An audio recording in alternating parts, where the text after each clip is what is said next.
for the weather. Really appreciate that you're staying with us. We are, Parasite is a non-profit organization, of course you didn't know, and this year is our 20th year anniversary. And we opened this show, Afterwork, which is one part of the project which we've been working since last year. Can you hear me? Yes. Engaged with the domestic worker community in Hong Kong. As most of people know that there is a large minority communities in Hong Kong, which is a long combination of Indonesian and Philippine domestic workers, which they start working in Hong Kong, becomes quite a big economic contribution since the 90s. And since last year, Parasite started engaging in this long-term project, which has different phases that we invite artists to Hong Kong to do research. And then we're working with a lot of organizations we have already engaged with the community. And then now the show exhibition is one of the propositions that we like to raise a lot of issues surrounded with domestic workers, their living conditions, to the races, the classes, and the issues surrounded with them. And today we are very happy to have one of the artists, Xyza Cruz Bacani, to have a conversation with us. So it will be very casual. We just chit-chat about Xyza's backgrounds and then her works, and then we will open questions to people here. So, hi Xyza. Actually, Xyza. Oh, I'm sorry. Xyza. Yeah, but I'm used to it. I'm used to people calling me different names. Yeah. How are you today? Well, I'm good. I just came back from the airport. Yes. You've been crazy busy. Yeah, that's true. So, since when you moved to Hong Kong? Oh, well, should I give you a background story? Yeah. So, I came here in Hong Kong in 2006. I'm 19 years old. I'm a second generation domestic helper, but I prefer if we call them domestic worker, not helper. It gives more dignity to the work that we do. So yeah, I'm a second generation domestic worker, and I've worked here for almost 10 years. I took care of 6 kids. I came here because, you know the typical migrant story that the younger siblings need to study, so the eldest need to sacrifice. So that's the story. It's very typical. If you ask your domestic workers, I mean, that is the story. So I came here and worked and started working when I was 19, and then You actually work with this family that... yeah, I work with one family, so the kids grew up under me and they're still very close to me until now. And that's the place where your mom used to work before? Yeah, I work with my mom, and it's kind of a very hard adjustment for both of us because I grew up without her because she left when I was 7. So when I was 7, I need to grow up and be a mom to my siblings.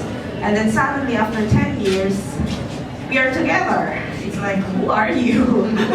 Like, I don't know her and she doesn't know me. So it took us years to adjust to each other. We fight every day. I'm 19, so I'm still young, childish during those days. I'm still childish up to now, but I think I'm better. So that's one of the biggest adjustment is learning how to be a daughter to a mother that is not there during those times. But I don't blame her because she needs to work for the family. So it actually made me admire her more. She's my hero. And you start nursing in college, actually. Yeah, I took nursing because, well, I don't see... No, it's not my thing. Nursing is boring. I'm sorry to the nurses here, but for me it's boring because I need to memorize all this stuff. And I don't really want to stay in a room and studying for like... Why does the school do that? Like the 7 o'clock thing. Nobody's awake during those times, right? Like, study just early.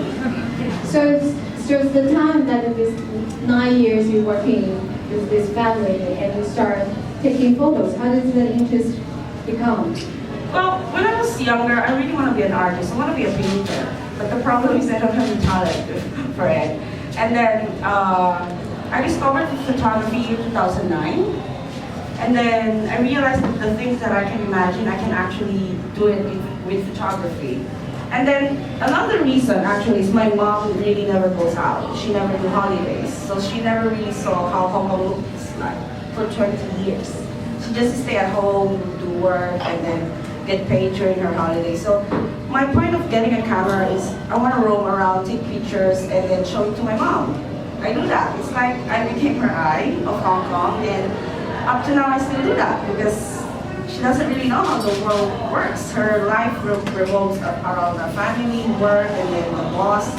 It's always like that. Give everybody a little background is that the domestic workers in Hong Kong here, they only have 1 day holiday.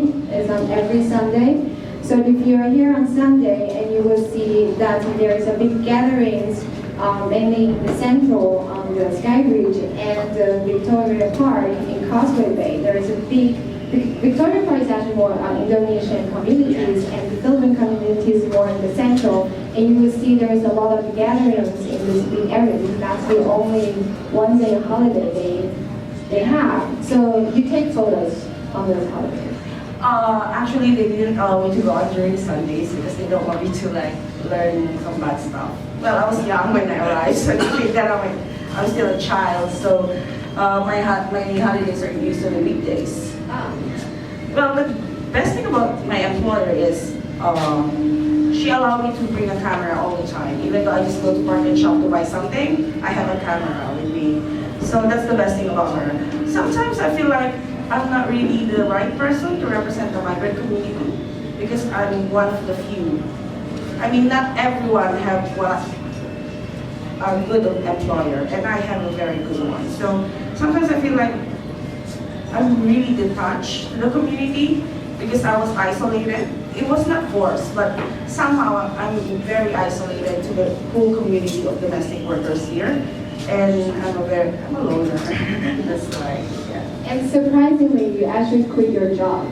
You are no longer working with the family, now you are a freelance photographer. What's the first jump? What made you want to do such a big decision? So I'm a Facebook girl. I do Facebook all the time. That's where I post my photos, and that's where I got discovered. So every day I post the images that I took in Hong Kong, and then a journalist from San Francisco discovered my images. So he sent it to New York Times, and New York Times liked the story. And the funny thing is, I don't even know what New York Times is. I was like, when everyone was like, oh my God, you're in New York Times. I was like, so? What's New York Times? And then they were like, and then they told me that, well, every photographer wants to be featured in New York Times, but how come you don't even know it? Well, I'm not really aware about New York Times, I'm sorry. And then that's where it started. That I got a lot of attention, and I kind of dislike it because I don't really like attention. I like being invisible. I like doing my works alone. I always shoot alone. So when I got all this attention, I got scared. And then I was like, I didn't even go out. Yeah. Relax.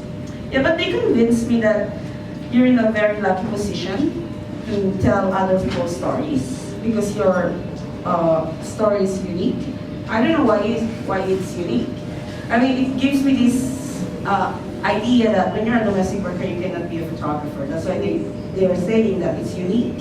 But for me, it's normal. And anyone can be someone they want to be if they really want to be someone, right? So for me, it's not really unique. But well, people are telling me that you need to use the position that they've given you. So I switched to documentary photography. Then I did this project about abused domestic workers here in Hong Kong. And yeah, we still have it. It's 2016 people, but we still have it. It's the Bacani migrant house in Jordan, in Kowloon side of Hong Kong. So you have been taking photos of lives of this abused domestic workers. Then I submitted the project that I did in Migrant Foundation, and then I won a scholarship in New York University. This is 2014. Yeah, 2014. That was the sign that I was ready to take the job. Because I cannot leave my job. I mean, with my job, I have a monthly salary. I'm stable. I can go home. I have a bed. I have food to eat. I have clothes. I mean, but when I took the job, I don't even have a bed now. So that's the difference. So it's not really a fairy tale story. That's sometimes I don't get it when people say that when I changed my life from being a domestic worker to a freelance photographer, they look at it as like a fairy tale. Like, hey, she managed to get her dreams. They never realize the backstory. That now that I'm a freelancer, I don't have a base. I live in airports, which is really cool, by the way. I jump from airport to airport. Yesterday I broke my record. 1 pair, 4 airports in 1 day. Yeah, so I think it's kind of cool to have, but they never realize that now I'm not that stable. I don't have the bed, I don't have a home to go to. It's frustrating sometimes, but well, I can still do this for another 10 years perhaps. I don't know. Yeah, in the exhibitions, as Xyza's works is in on the entrance wall. There are 16 black and white photos, which would select that's been taken 30 years about street life in Hong Kong. But you know, when we were going through all your photos, you only take black and white photos. Is there a specific reason? Not really. I like black and white, but I take photos. Well, technically, Hong Kong is very gray. So it's really good in black and white. I don't know, I see different shades of gray in Hong Kong. But when I go to different places, I shoot colors. I have some colored works, like the newest project that I did in Mindanao right now, that will be in color. Yeah. So if you look at my website, shameless plugging, www.bacani.com, you'll see that I have color. I mean, some of my images are in color. So before we talked, like we were chatting there, and you also mentioned that it sounds like your story is being broadcast in CNN or in the New York Times. It sounds like a fairy tale. So is there an obstacle or like disadvantage of your background, like the fact you're working on? It's funny because until now I still get the stereotyping of being a domestic worker. Like I need to prove to everyone that I'm a photographer. Like they cannot accept it. Like when I do some meetings, when some people try to meet me and we do some meetings, they already have that assumption that I'm stupid because I was a domestic worker, which is really sad. Before I get angry, but now maybe because I'm growing up, I realize that I need to explain to them, open their hearts that it's not true. Domestic workers here, most of them are college, they have degrees. It's just that they need to work. And need to explain to people that, hello, I'm not stupid, I can read a book, and I'm a photographer now. So you need to respect that we're colleagues now. You're a journalist, I'm also a journalist now. But that's the main struggle actually, trying to prove to everyone that I'm a photojournalist now, not a domestic worker, and I'm not a child that they can just boss around. So yeah, that's the main struggle, having people to understand that not to judge someone's character based from her job or whatever she does for a living. Yeah. But yes, I totally agree. And then also what advantages or your experience and actually help you able to be commissioned in very special projects now. For example, can you tell us what you're working on now? Oh yeah, that's the advantage anyway, by the way. Being a migrant worker myself, all the commission works that I've got or the projects that I've got is the migrant workers.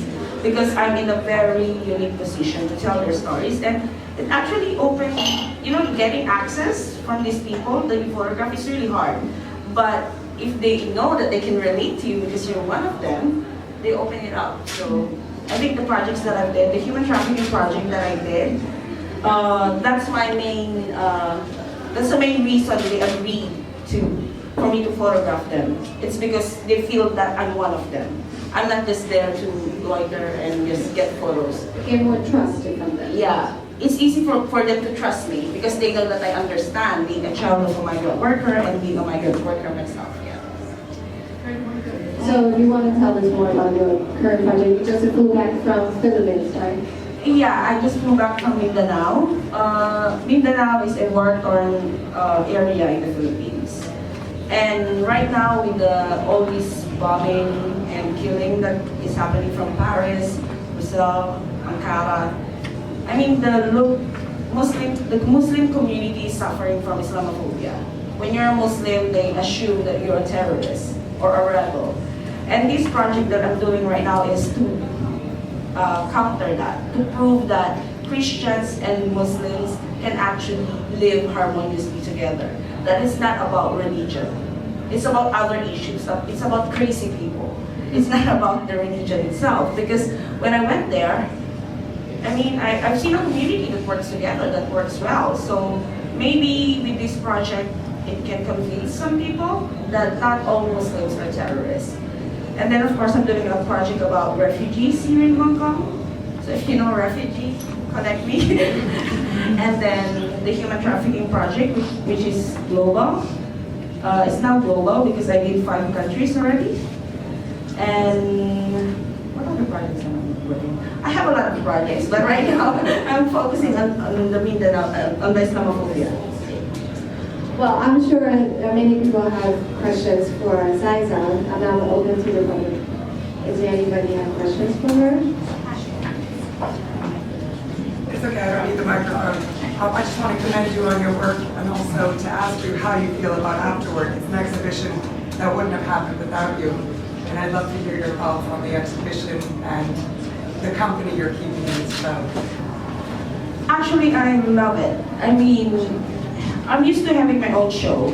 This is the first time.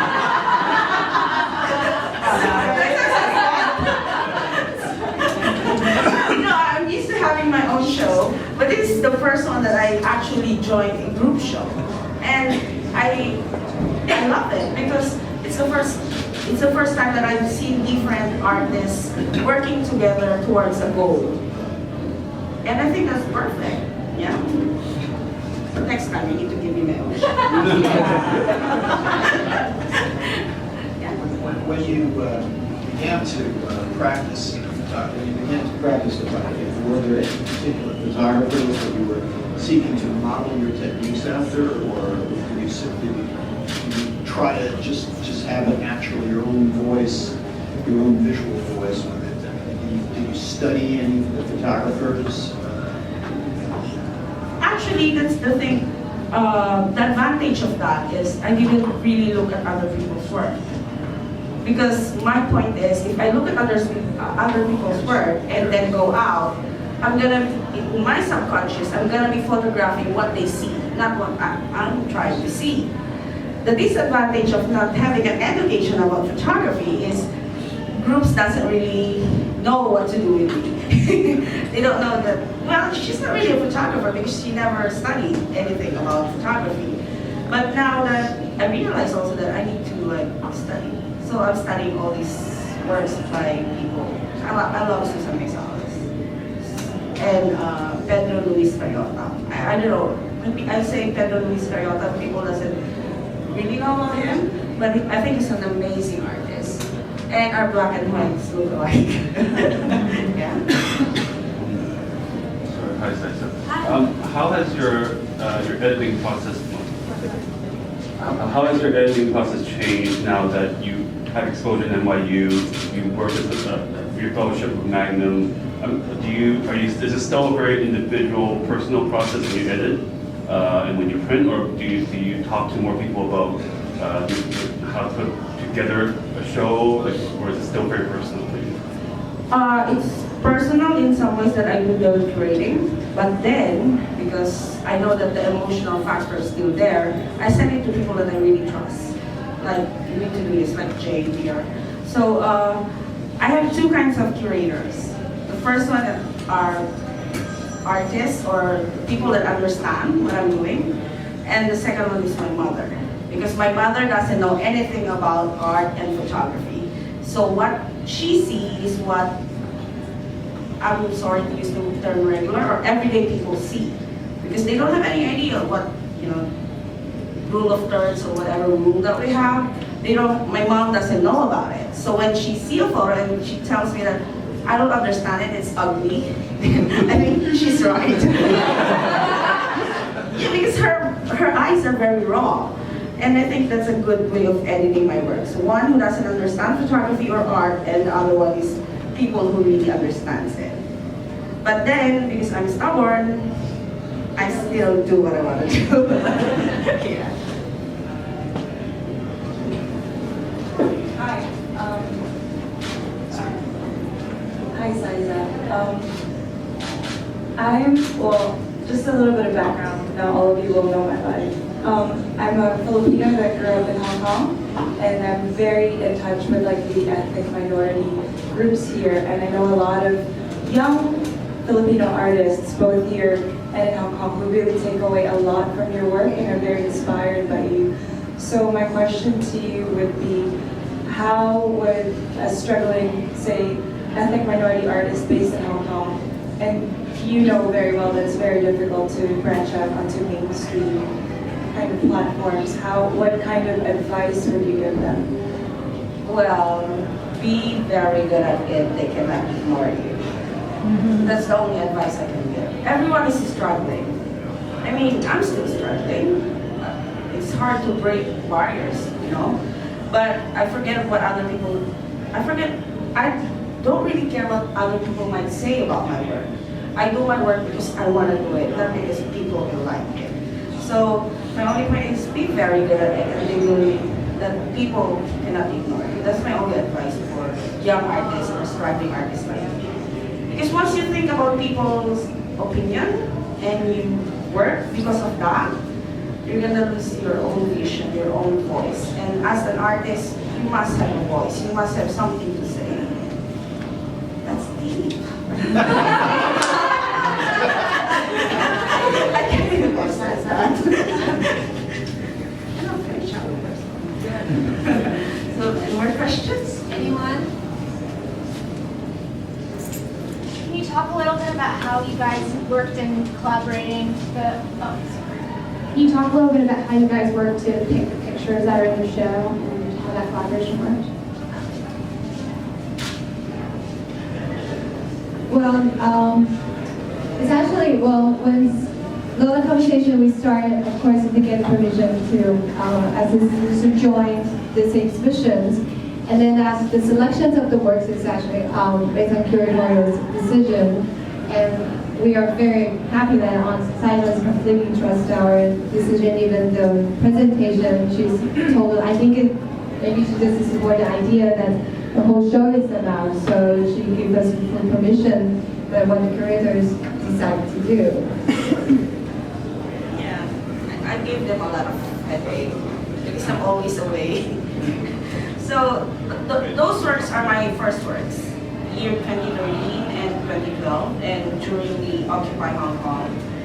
So those are my first works. They asked for 50 images for curation, and I was like, what the hell, Freya? This is like 2012. Where am I gonna find it? Because it's like very old works. Those are my first works when I was just starting. And I sent it to them, and then I just let them do it because they explained to me the idea of the whole show, and I supported it. And I love how they presented it. I want to do it again.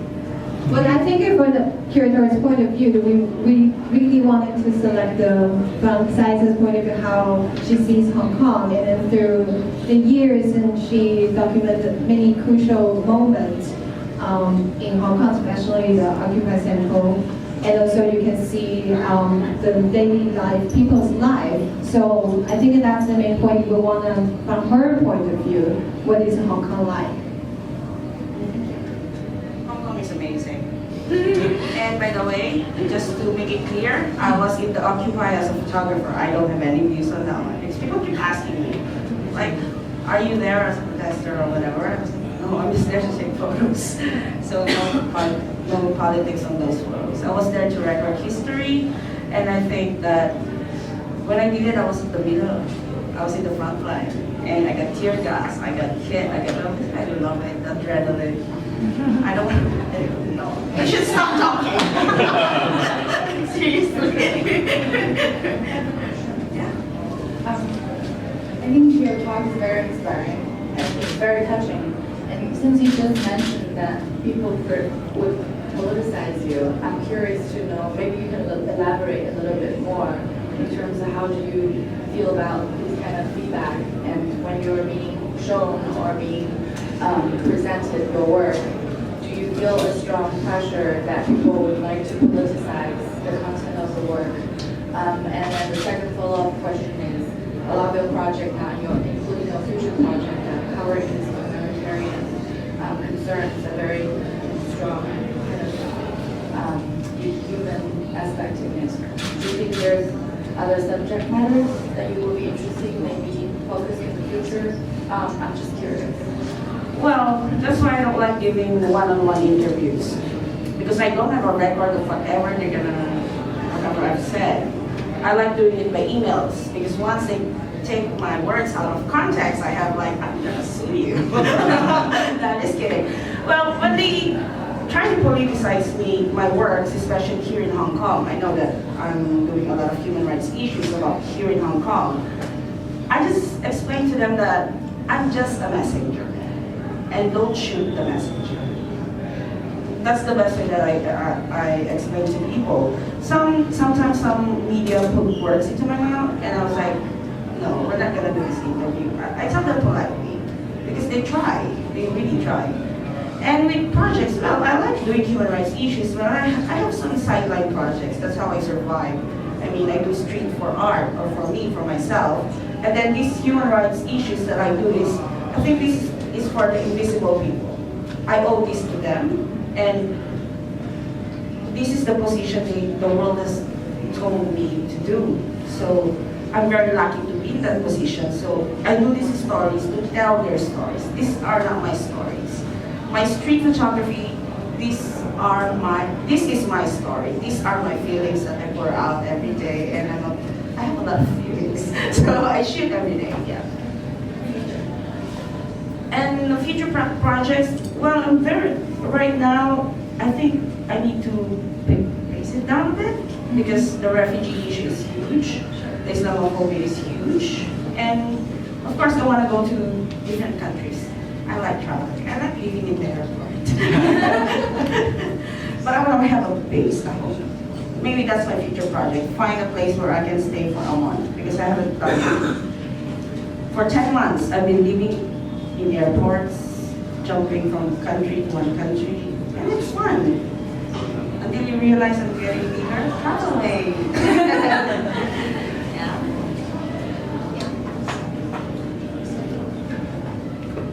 Okay, thank you, Xyza. It's a very inspiring to not just the community girls and for everybody here today. Thank you very much. Thank you for coming. And thank you for